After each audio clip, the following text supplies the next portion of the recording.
우리의 능력이 되시는 하나님을 향하여 기쁘게 노래하며 야곱의 하나님을 향하여 즐거이 소리칠지어다.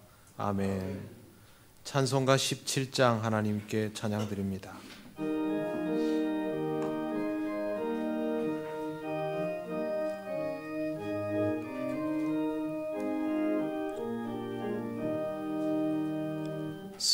사랑의 하나님 이곳에 계시니 주 영광이 성전에 가득히 넘치네. 거룩한 주님 앞에 죄인된 우리들 경건한 마음으로 찬양합니다.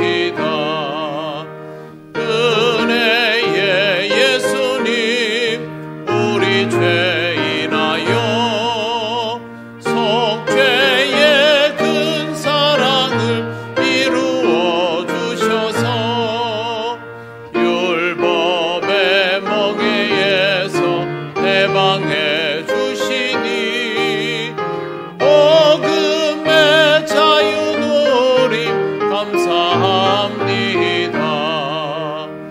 위로의 성령님 우리의 마음에 늘 함께 계시오니 큰 힘이 됩니다. 슬픔도 두려움도 넉넉히 이기니 이 세상 끝날까지 함께 하소서.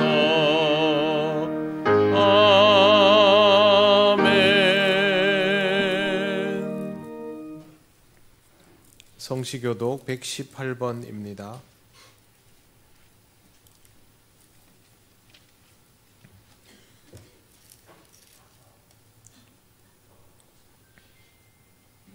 나는 시온의 의가 빛같이 예루살렘의 구원이 횃불같이 나타나도록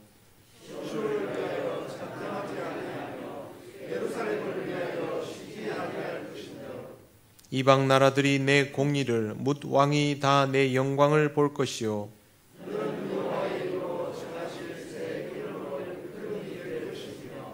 너는 또 여호와의 손에 아름다운 관 내 하나님의 손에 왕관이 될 것이라.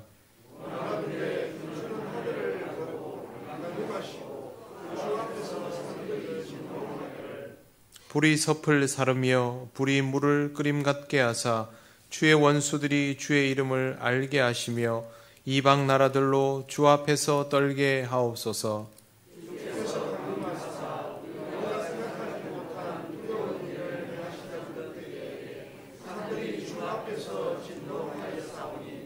주 외에는 자기를 앙망하는 자를 위하여 이런 일을 행한 신을 옛부터 들은 자도 없고 귀로 들은 자도 없고 눈으로 본 자도 없었나이다. 아멘. 나는 전능하신 아버지 하나님 천지의 창조주를 믿습니다. 나는 그의 유일하신 아들 우리 주 예수 그리스도를 믿습니다. 그는 성령으로 잉태되어 동정녀 마리아에게서 나시고 본디오 빌라도에게 고난을 받아 십자가에 못 박혀 죽으시고 장사된 지 사흘 만에 죽은 자 가운데서 다시 살아나셨으며 하늘에 오르시어 전능하신 아버지 하나님 우편에 앉아 계시다가 거기로부터 살아있는 자와 죽은 자를 심판하러 오십니다. 나는 성령을 믿으며 거룩한 공교회와 성도의 교제와 죄를 용서받는 것과 몸의 부활과 영생을 믿습니다. 아멘. 찬송가 101장 하나님께 찬양드립니다.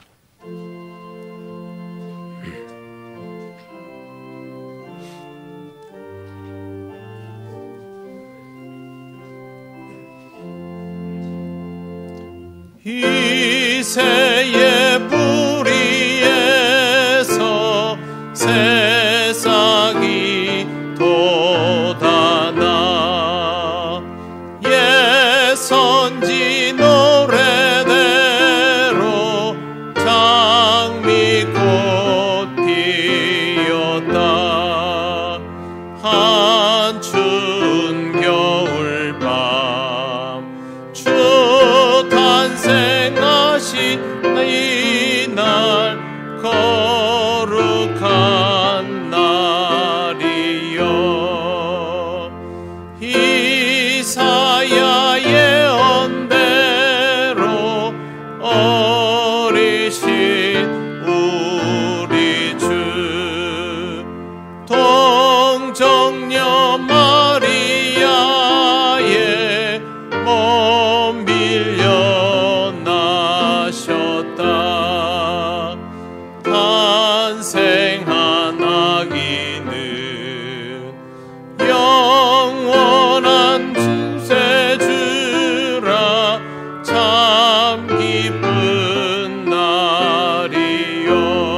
신과 참사랑 우리를 구하셨다. 영광의 날이요. 아멘.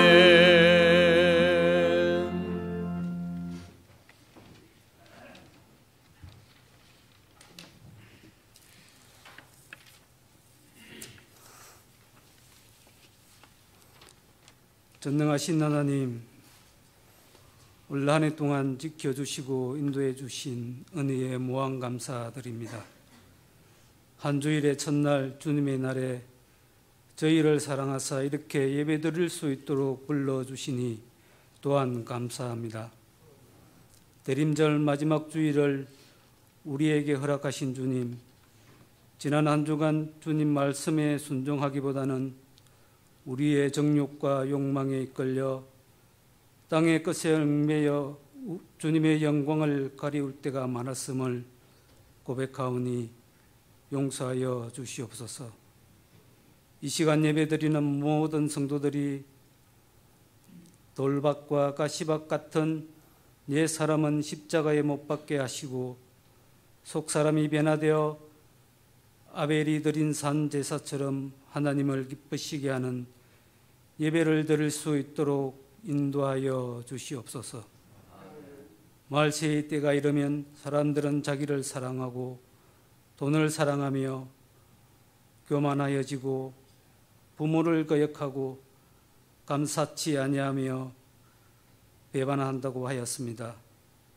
이럴 때일수록 우리 그리스도인은 이 시대를 분별하고 깨어서 기도하며 사랑이신 주님을 전하는 충성된 종이 되도록 인도하여 주시옵소서. 사랑의 하나님, 전쟁의 소문과 전염병과 기근으로 불안한 이 세계를 기억하여 주셔서 주님의 능력으로 전쟁은 멈추게 하시고 전염병과 기근은 물러가는 역사가 이루어지게 하여 주시옵소서. 하나님 아버지, 우리 통용교회를 지금까지 인도하여 주신 것 오직 주님의 은혜임을 믿습니다.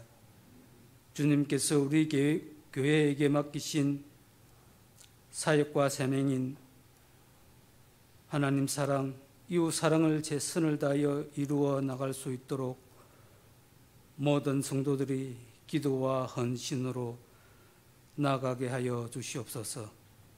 사랑하는 성도들의 가정과 일터와 사업장을 축복하여 주셔서 주님의 말씀과 사랑으로 성도들의 가정이 든든히 서게 하시고 주의 은혜로 성도들의 일터와 사업장이 날로 번창하게 하옵소서. 육신의 질고로 인하여 고통 중에 있는 성도들 기억하시고 친히 찾아가 주셔서 그들의 간구에 귀 기울여 주시고 응답하여 주셔서 회복의 은혜를 베풀어 주시옵소서. 날씨가 많이 추워졌습니다. 모든 성도들, 특히 연로하신 성도님들 건강 잃지 않도록 도와주셔서 일상생활과 주님이 전에 나오는 데 어려움이 없도록 도와주시옵소서. 말씀을 전하시기 위하여 단위 서신 단위 목사님에게 성령 하나님 함께 하셔서 말씀의 은사를 갑절로 다하셔서 전하는 말씀이 상하고 갈급한 심령들에게 도전과 위로가 되는 능력이 나타나게 하여 주시옵소서. 예배를 위하여 헌신하는 모든 손길들 주님께서 기억하여 주시고 그들의 수고와 헌신에 하늘의 좋은 것으로 채워 주시옵소서. 우리의 삶을 인도하시는 예수님의 이름으로 기도드립니다. 아멘.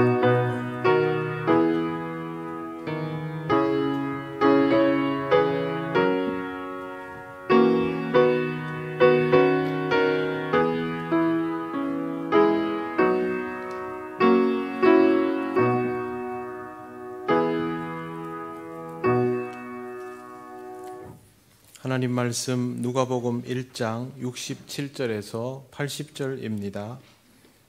이 말씀은 신약성경 88쪽에 있습니다.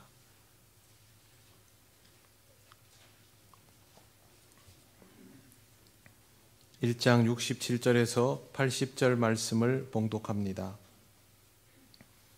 그 부친 사가랴가 성령의 충만함을 받아 예언하여 이르되 찬송하리로다. 주 이스라엘의 하나님이여 그 백성을 돌보사 속량하시며 우리를 위하여 구원의 뿔을 그 종 다윗의 집에 일으키셨으니 이것은 주께서 예로부터 거룩한 선지자의 입으로 말씀하신 바와 같이 우리 원수에게서와 우리를 미워하는 모든 자의 손에서 구원하시는 일이라.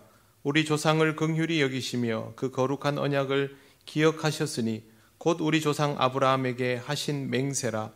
우리가 원수의 손에서 건지심을 받고 종신토록 주의 앞에서 성결과 의로 두려움이 없이 섬기게 하리라 하셨도다.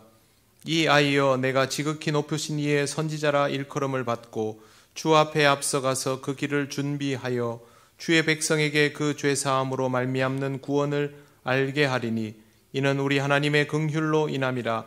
이로써 돋는 해가 위로부터 우리에게 임하여 어둠과 죽음의 그늘에 앉은 자에게 비치고 우리 발을 평강의 길로 인도하시리로다 하니라. 아이가 자라며 심령이 강하여지며 이스라엘에게 나타나는 날까지 빈들에 있으니라. 아멘. 기도드리겠습니다. 하나님 감사합니다. 오늘도 주신 이 말씀을 우리가 전하고 듣습니다.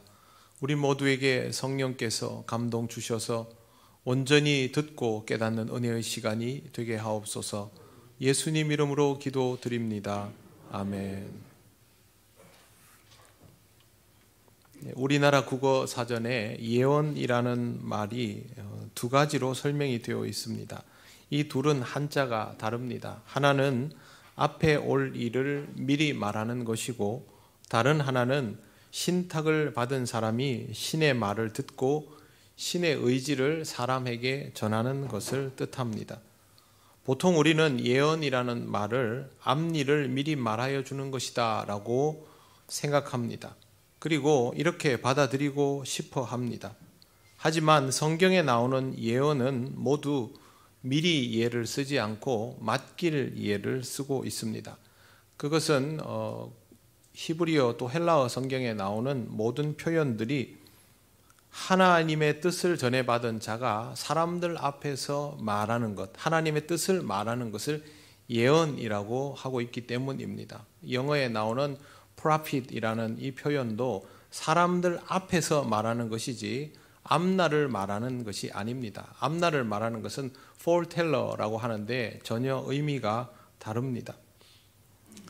예언의 내용 중에 일부가 앞으로 일어날 일에 대한 내용인 경우들이 있습니다.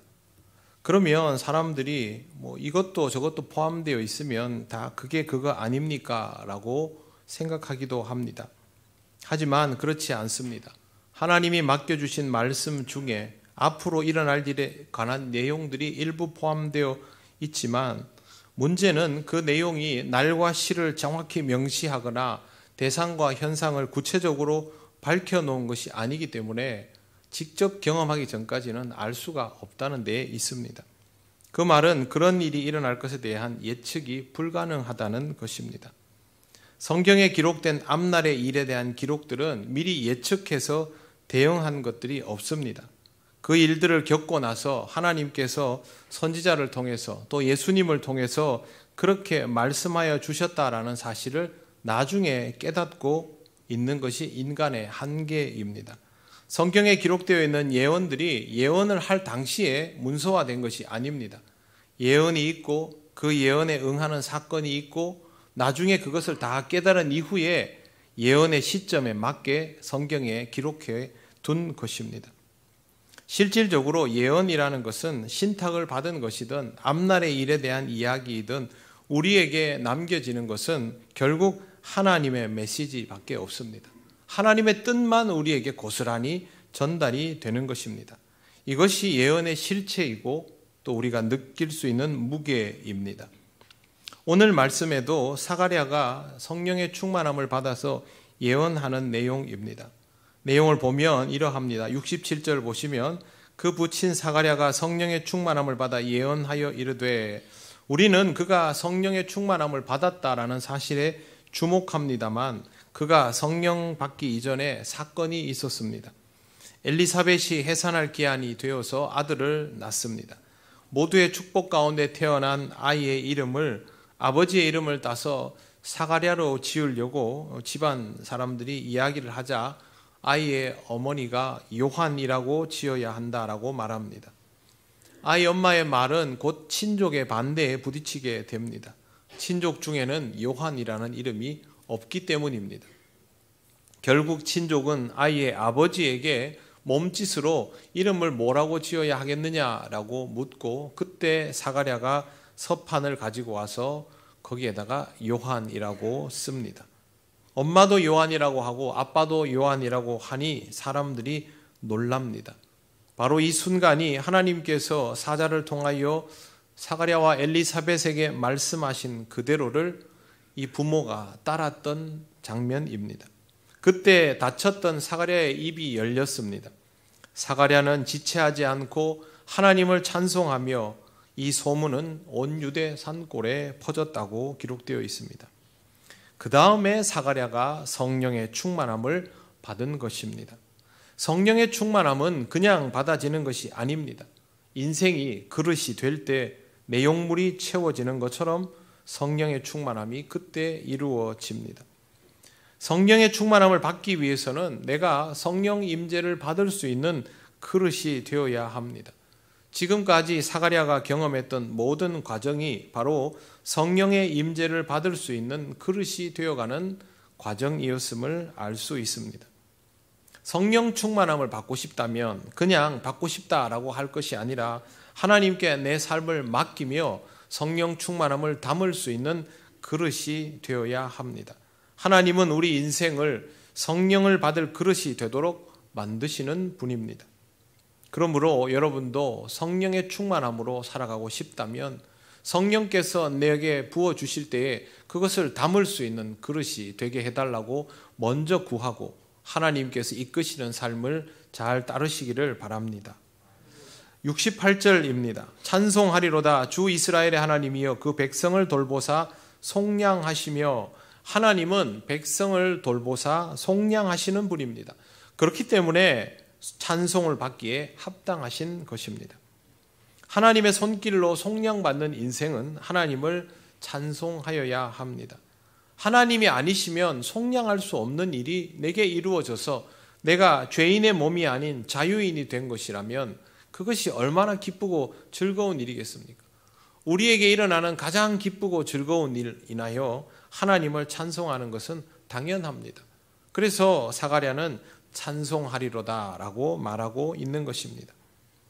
이후에 구체적인 내용이 이루어집니다. 69절 우리를 위하여 구원의 뿔을 그 종 다윗의 집에 일으키셨으니 지금 이 시점이 바로 하나님께서 다윗의 집에서 이스라엘을 위한 구원의 뿔을 일으키시는 시점입니다. 앞으로 그렇게 하시겠다라는 것이 아니라 이전에 말씀하신 그것이 지금 이루어지고 있는 상태라는 뜻입니다. 하나님의 통치가 이 땅에서 본격적으로 드러나는 시간이 시작되었다. 그러면 이제는 그 통치를 의식하는 삶이 되어야 합니다. 저는 해외여행도 처음이지만 사회주의 국가에도 처음 가봤습니다. 그냥 영상으로 볼 때는 비슷하겠거니 했는데 공항에 딱 내려보니까 사회주의 국가는 다르더라고요. 공항에서부터 마주 대하는 공무원들, 공안이라고 부르죠. 우리는 뭔가 경직될 수밖에 없는 딱 그 색깔의 옷들을, 제복을 입고 서가지고 사람들을 통제하는데 저도 모르게 긴장감이 왔습니다. 아, 여기는 사회주의 국가구나. 나중에 물어보니까 이 나라는 모든 땅이 국유지이고 50년을 빌렸을 수 있고 국가가 마음먹으면 뭐든 다 되가져갈 수 있다. 그래서 여기는 여기 법을 따를 수밖에 없지. 그 나라에서 살고 있는 사람들은 다 그 나라 법을 따르겠다고 하는 사람들입니다. 하나님의 주권적인 통치가 시작되었다. 그리고 내가 그 주권적인 통치에 직접적인 혜택을 입는 구원받은 자이다. 그러면 나는 하나님의 주권적 통치 아래에 살아가고 있다라는 것을 받아들여야 하는 것이죠. 이 세상을 살아가는 다른 사람들과 똑같은 겉모양을 가지고 있다 할지라도 나는 그리스도인으로 살아가기에 하나님의 주권 아래에서 하나님의 통치 방식을 따라 살아가는 사람입니다. 우리 그리스도인은 이 정체성을 분명히 가지고 있어야 합니다. 그게 아니면 세상 속에서 계속 혼란스러워하면서 시간을 보낼 수밖에 없습니다. 여러분 자신이 하나님의 주권 속에서 하나님의 통치를 받아들이는 인생이라는 것을 명심하시기를 바랍니다. 70절, 71절을 보십시오.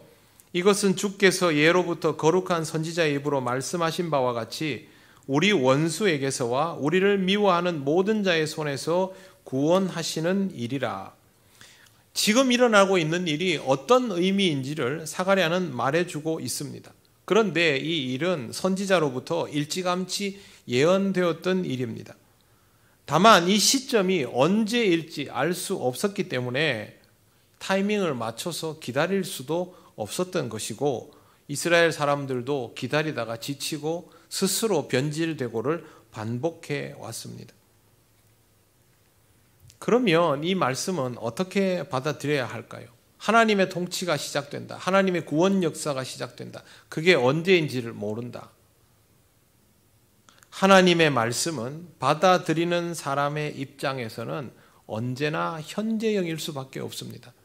종말이 언제 올까? 그게 먼저입니까? 나에게 오는 종말이 먼저입니까?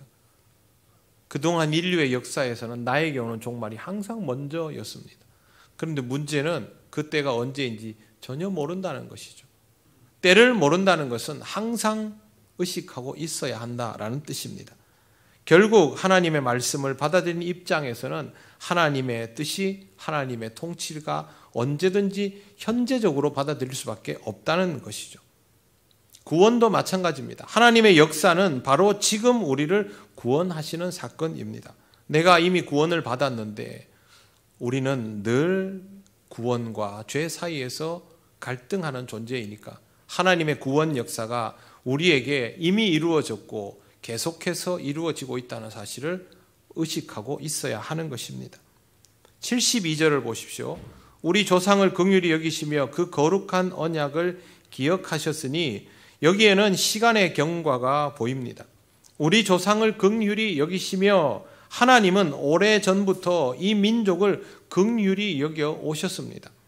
두 번째, 거룩한 언약을 기억하셨으니 이 말은 지금까지도 하나님께서 그 긍휼하심의 상태 그대로라는 뜻입니다.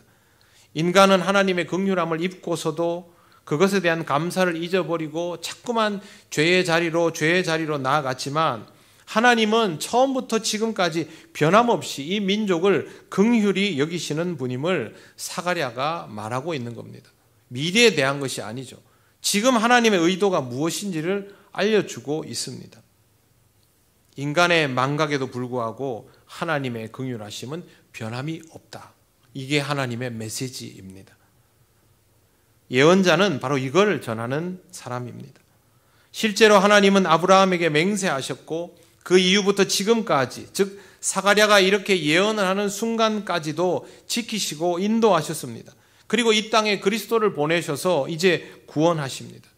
그 다음은 75절을 보십시오. 종신토록 주의 앞에서 성결과 의로 두려움이 없이 섬기게 할 것이다 라고 사가랴를 통하여 말씀하십니다. 하나님은 약속하신 것을 잊지 않으실 뿐만 아니라 그 약속을 이루시기 위하여 우리를 긍휼히 여기시는 분입니다. 그리고 구원하셔서 종신토록 주의 앞에서 두려움 없이 섬길 수 있도록 하시는 분입니다. 그걸 위해서 성결과 의를 주십니다. 우리가 주님을 섬기는데 섬길 수 있는 기반까지도 제공하여 주시는 분이 바로 하나님이신 것입니다. 주님을 섬기는 데는 능력이 필요한 것이 아닙니다. 우리를 성결케 하여 주시면 그것을 받아들이고 우리에게 의를 주시면 그 의를 입으면 되는 겁니다. 성결함은 우리가 할 수 있는 것이 아니죠. 의로움도 우리의 것이 아닙니다. 하나님이 주시지 않으면 안 됩니다. 그런데 이것 없이는 하나님을 제대로 섬길 수도 없습니다. 그래서 하나님이 우리에게 이것을 제공하시고 섬김을 받으시는 것입니다. 우리는 이 성결과 의를 통하여 하나님을 섬길 수 있게 두려움 없이 그렇게 할 수 있는 존재가 됩니다. 하나님은 왜 이렇게 하실까요? 우리로 하여금 기어이 섬기도록 섬김을 받기를 원하시는 것이죠. 우리가 뭐라고 하나님이 우리에게 섬김 받기를 원하실까요? 복종을 원하시는 걸까요? 그렇지 않습니다. 복종을 원하면요, 복종하는 자만 용납하시면 됩니다. 복종하지 않는 자에게 굳이 기회를 주실 필요가 없지요. 그러나 하나님은 우리 모두를 버리지 않고 오히려 긍휼히 여기셔서 구원하시고 성결과 의로 두려움을 제거하시고 섬길 수 있도록까지 다 해주십니다. 정말 상을 다 차려주시는 거죠. 그것은 우리가 그렇게 하는 것을 보고 싶은 겁니다. 이건 부모의 마음입니다. 여러분, 자식에게 명절이 되면 와라 이러죠. 명절인데 와라, 뭐 무슨 일 있는데 와서 그래도 부모님한테 인사는 해야지. 그러면 자식은 그걸 일로 생각합니다. 부모님을 섬겨야 하는 일, 도리. 부모는 자식을 왜 부를까요? 도리를 다 하라고 부릅니까? 아닙니다. 자식을 보고 싶은 거죠. 자식이 내 앞에 와 있는 것만으로도 만족하는 겁니다. 그렇게 할 수 있도록 여건을 제공하는 것이죠. 하나님은 그런 마음으로 우리를 대하시는 겁니다. 이번 주에 손흥민 선수 아버지가 좀 화제가 되었습니다. 그동안 그의 아버지 손웅정 씨는 대스타가 되어 있는 손흥민에게 지나치게 간섭하고 너무 이것저것 그렇게 하는 그런 아버지로 알려져 왔습니다. 사실 손웅정 씨는 서울 상도동에 있는 영광교회의 성도입니다. 우리처럼 새벽마다 일어나서 자식을 위해서 새벽기도에 나가서 기도하는 그런 보통 아버지입니다. 손흥민 선수도 당연히 기독교인이죠. 그래서 유심히 보시면 아주 짧은 시간이라도 손흥민 선수는 이렇게 손을 잠깐 모으고 있는 모습이 보일 때가 많습니다. 기도하고 경기에 임하는 것이죠. 지난번에 득점왕이었던 손흥민 선수가 원래 굉장히 긴 기간 동안 무득점으로 있었습니다. 손흥민 선수 경기할 때 보면 잘 안 풀리면 막 땅바닥을 치고 그러는 것으로 봐서 원하는 대로 되지 않으면 굉장히 스트레스를 받을 가능성이 높아 보입니다. 그 모습을 지켜보는 부모의 속은 타들어갈 수 있겠죠. 그러나 손흥정 씨는 그런 식으로 말하지 않았습니다. 자기가 원하는 것은 축구를 좋아하는 아들이 자신이 뛰고 싶은 경기에서 즐겁게 그 경기에 임하는 것, 그게 전부라고 합니다. 그래서 챔피언이 되고 득점왕이 되어도 그 트로피를 집에다 이렇게 두고 이러지 않고요, 박스에 넣어서 치웁니다. 그리고 지금처럼 이렇게 성적이 아주 좋지 않을 때도 전혀 개의치 않습니다. 그냥 축구하다가 아들이 막 뛰다가 힘들어하면 아들과 눈이 마주치면 엄지를 이렇게 한번 딱 들어주고 그게 다입니다. 왜 그렇게 하겠습니까? 그냥 아들이 자기가 좋아하는 거 하면 그걸로 충분한 겁니다. 손흥정 씨는 최근에 아들에게 이런 말을 했습니다. 지금 뛰고 있는 토트넘에서 다른 데로 옮겨야 할 때, 이제 나이가 더 들어가지고 선택이 참 중요해지는 이 시기에 너가 살고 싶은 도시에 가서 그곳에 있는 팀에 들어가라. 이게 아버지가 아들에게 해준 말이었습니다. 보통은요, 저 시기에는 뭘 하냐면 돈을 많이 주는 곳에 가는 겁니다. 마지막으로 한번 확 벌어들이고 끝내야 되니까. 그런데 그렇게 하지 않는 겁니다. 왜? 아들이 축구를 즐겁게 하는 것이 아버지가 바라는 전부이기 때문이죠. 자식을 사랑하는 부모는 자식이 특별한 존재로 부각되기를 바라는 것이 아니라 내 자식답기만을 바랍니다. 하나님께서 우리를 향해서 가지신 마음이 바로 이와 같은 것입니다. 두려움 없이 이 땅을 살아가도록 하나님이 아버지이신 것을 알고 종신토록 그것을 즐겁게 여기면서 살아갈 수 있도록, 하나님의 자녀답게 살아갈 수 있도록 그걸 하는 겁니다. 섬기라 그러면 하나님을 섬기려면 계속 하나님 앞으로 나와야 하지 않습니까? 그러면 하나님을 만날 때마다 내가 하나님의 자녀라는 정체성을 재발견하게 되지요. 그래서 부르시는 겁니다. 우리의 섬김이 없어도 하나님의 하나님다우심은 조금도 손상을 입지 않거든요. 그러나 우리는 하나님을 섬기지 않으면 손상을 입습니다. 그래서 하나님이 일부러 이런 조건들을 만들어가며 경배를 받으시기를 원하시는 겁니다.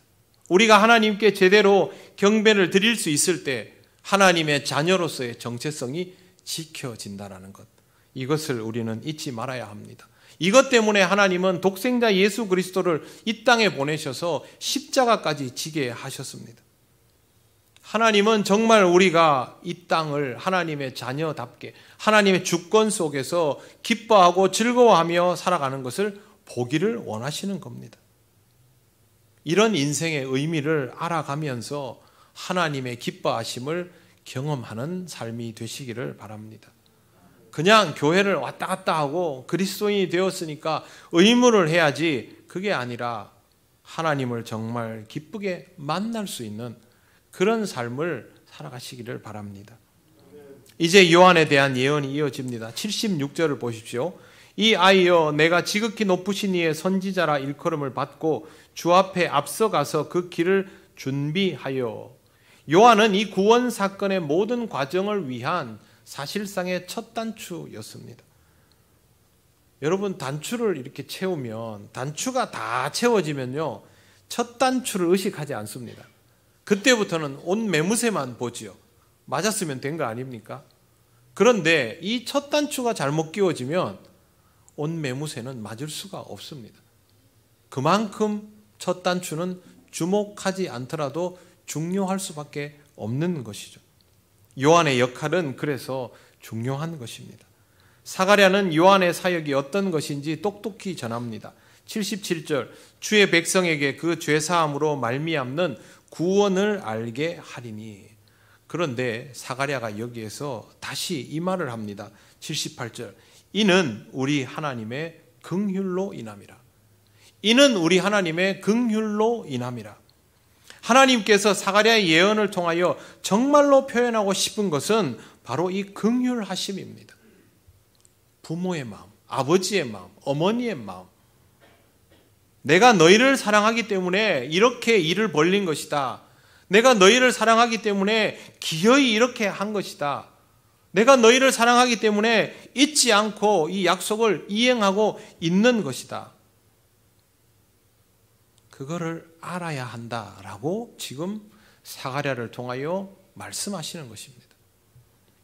하나님이 창조주이시구나, 예수님이 하나님의 아들이시구나, 요한이 특별한 선지자이시구나, 이걸 알면서도 하나님의 긍휼하심에 대한 납득이 되지 않으면 이건 다 소용이 없습니다.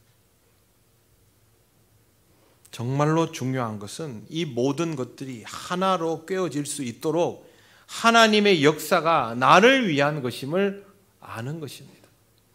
나 때문에, 우리 때문에 일부러 이 일을 벌리셔서 이 어려운 길을 주님으로 하여금 가게 하시고 끝까지 기다려 주셔서 구원의 역사가 나에게 이루어지게 하시는구나, 나 때문에 이렇게 하셨구나, 그걸 알아야 합니다. 하나님의 역사가 나를 위한 것임을 알고 이 사건에 대한 기대감을 여전히 가지고 있는 그런 인생이 되어야 합니다. 그래야만 하나님과의 나의 만남이 계속해서 생명력이 있습니다. 마지막으로 사가랴는 이 역사를 이렇게 표현합니다. 78절을 보십시오. 이로써 돋는 해가 위로부터 우리에게 임하여 어둠과 죽음의 그늘에 앉은 자에게 비치고 우리 발을 평강의 길로 인도하시리로다 하니라. 여러분, 왜 돋는 해일까요? 돋는 해는 누구도 막을 수 없습니다. 누구도 해가 솟아오르는 것을 막을 수 없습니다. 결국 세상은 해 아래 있게 됩니다. 구름이 하늘을 가린다고 해도 그것이 영원한 어둠이 되지 못합니다. 비가 쏟아져도 그것은 일정한 기간일 수밖에 없습니다. 결국에는 해 아래 다 있게 됩니다. 하나님의 역사도 그렇게 나를 비추십니다. 어둠과 죽음의 그늘에 앉은 나를 비추셔서 내 발을 평강의 길로 인도하여 내십니다. 그렇다면 내가 할 수 있는 일은 떠오를 수밖에 없는 그 해를 만나는 것이죠. 나를 향해 다가올 수밖에 없는 그 주님을 만나는 것입니다. 하나님의 구원 역사는 막을 수도 없고 나를 피하지도 않는다라는 것을 기억하시기 바랍니다. 하나님의 섭리도 하나님의 주권적인 통치도 마찬가지입니다. 하나님의 주권은 막을 수도 없고 나를 피하지도 않습니다. 내가 아무리 피하려고 해도 나는 하나님의 주권적 통치 아래 있게 됩니다. 내일 해가 뜨면 내가 할 일은 그 해를 만나는 것밖에 없죠. 하나님의 구원 역사가 이미 시작되었다면 이제 내가 할 일은 하나님의 구원 역사를 경험하는 것뿐입니다. 나는 이미 구원을 받았는데요. 이제 나한테는 별로 필요 없는 거 아닙니까? 아닙니다. 이미 구원을 받았다면 날마다 아침 해가 뜨는 것을 만나는 것처럼 매일 그렇게 내 인생에 태양같이 떠오르는 주님을 만나면 됩니다. 우리가 완벽한 인생을 살아가는 것이 아니지 않습니까? 뭐가 죄인지를 알면서도 그 죄를 또 짓는 것이 우리 아닙니까? 그래서 우리는 솟아오르는 태양같이 내 인생에 다가오시는 주님을 계속 만나야 됩니다. 그러므로 거기에서부터 나는 날마다 어둠과 죽음의 그늘에서 벗어나 평강의 길로 나아가는 인생이 되는 것입니다. 여러분, 그렇게 살아가시고 돋는 해와 같이 다가오시는 주님을 만나시기를 바랍니다.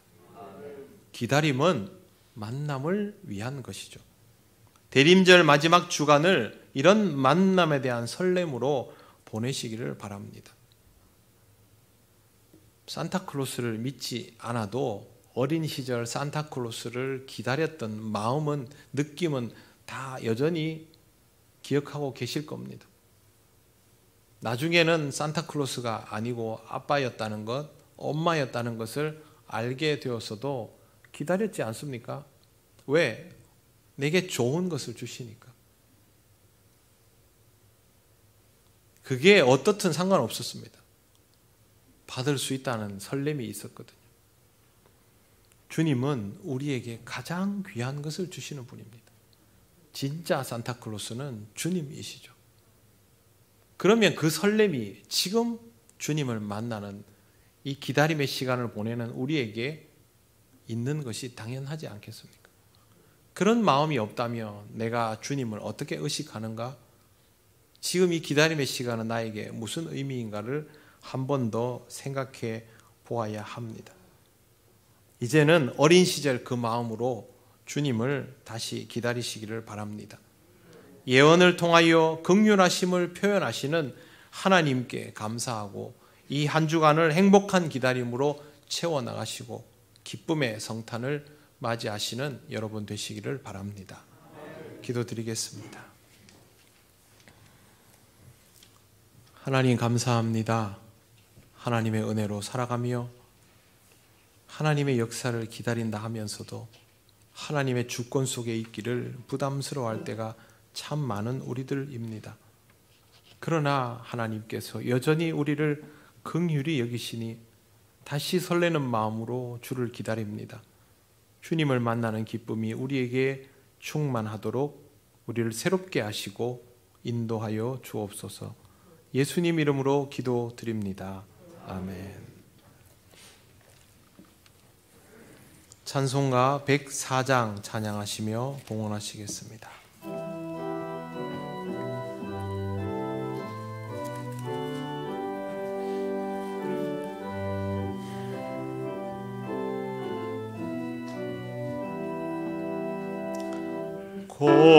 고도소서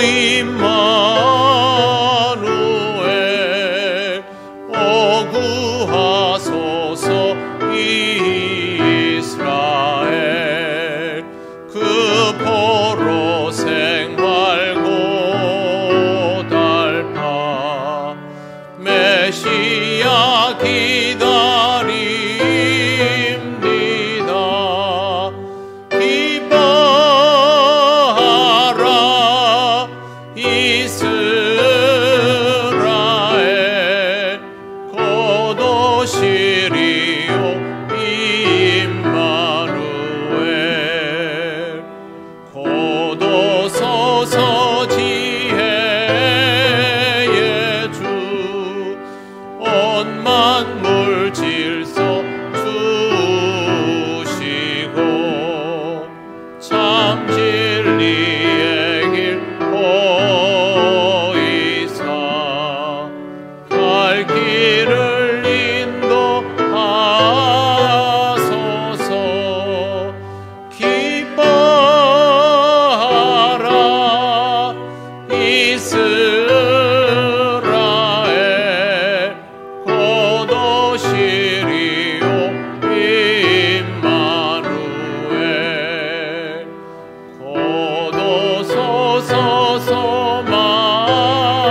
감사합니다.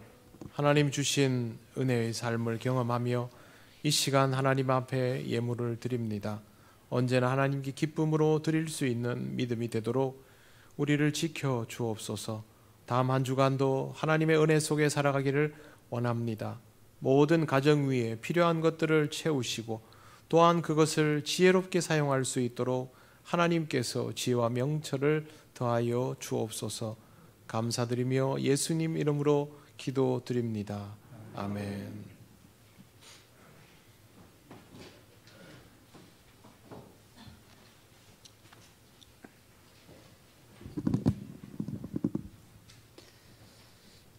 예배에 나오신 모든 분들을 환영합니다. 처음 오신 분은 새가족부의 안내를 받으시기 바랍니다. 예배 오늘은 대림절 마지막 주일입니다. 예수님께서 오신 의미를 되새겨보는 시간이 되시기 바랍니다.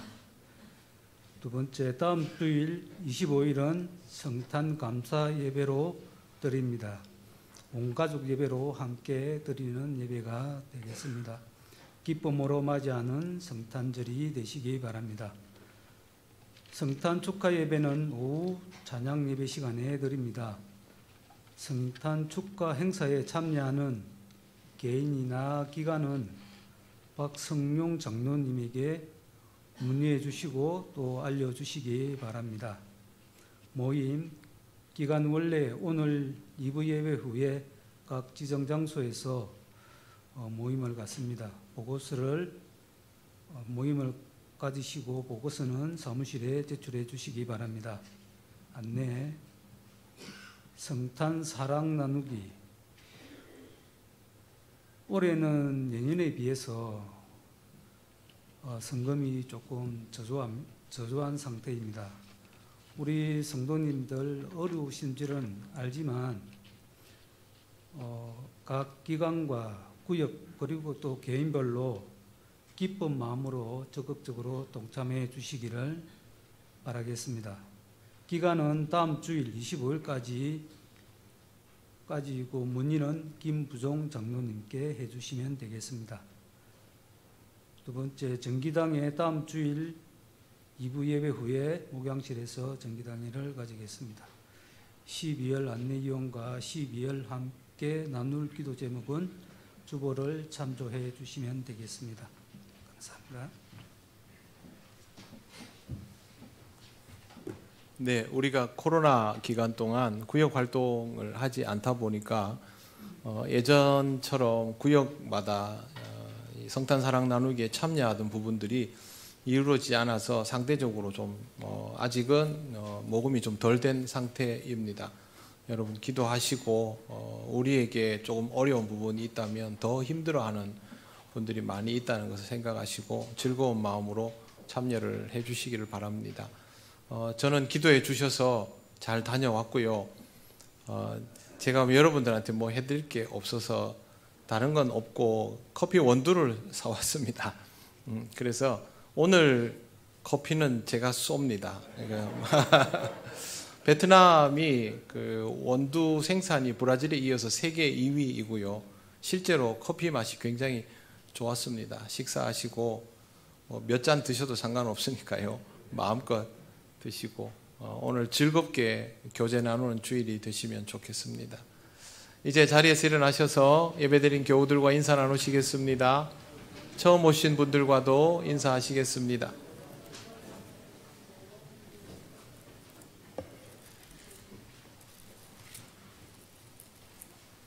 찬송가 635장 찬양 드립니다.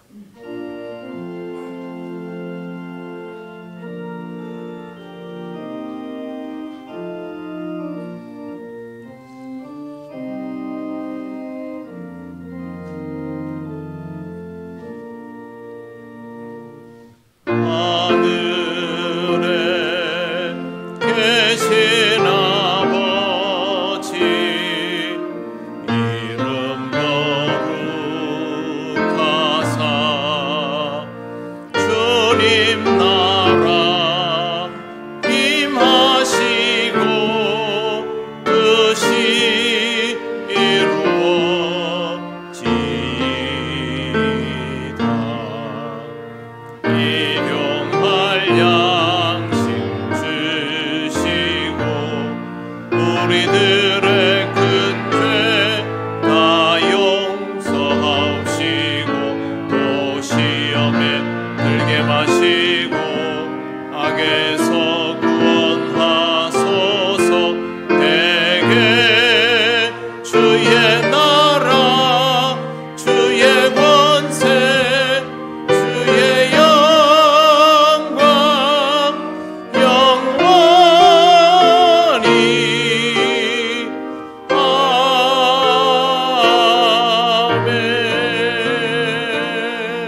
우리 주 예수 그리스도의 크신 은혜와 하나님 아버지의 놀라우신 사랑과 성령님의 교통하시고 인도하여 주심이 하나님의 긍휼하심을 기억하고 하나님의 주권적 통치 아래에서 오시는 주님을 기쁘게 기다리기를 원하는 이 시간 예배하는 권속들 위에 영원토록 함께 하시기를 간절히 축원하옵나이다.